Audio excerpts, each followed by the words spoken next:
Everyone, welcome to campus पाठशाला। आज मैं आपको बताने वाली हूँ कि आपको किस तरीके से अपने अकाउंटेंसी की प्रिपरेशन करनी है ताकि आप अकाउंटेंसी के बोर्ड के एग्जाम में 100 में से 90 प्लस स्कोर कर पाए।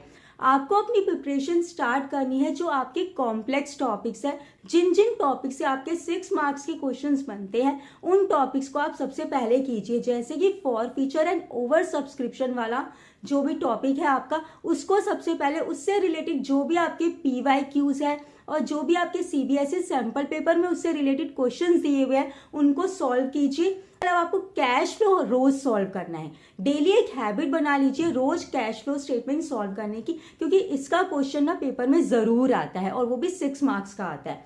तो इनडायरेक्ट मेथड के थ्रू जो आप कैश फ्लो स्टेटमेंट बनाते हैं उसका क्वेश्चन जरूर सॉल्व कीजिए। उसका फॉर्मेट का बहुत ज्यादा ध्यान रखिएगा।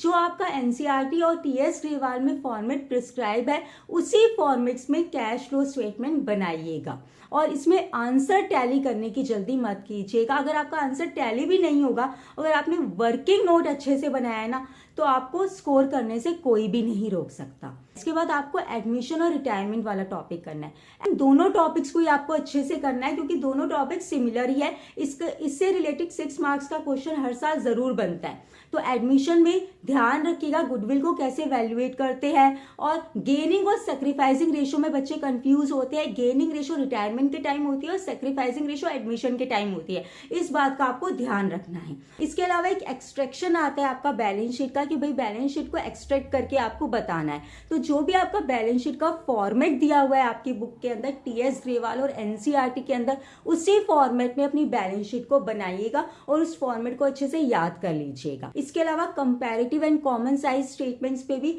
3 और 4 मार्क्स के क्वेश्चंस आते हैं, उसको भी अच्छे से कर लीजिएगा। गुडविल वैल्यूएशन के जितने भी मैथड्स हैं उनको अच्छे से कर लीजिए। रेशियोज को अच्छे से रख लीजिए।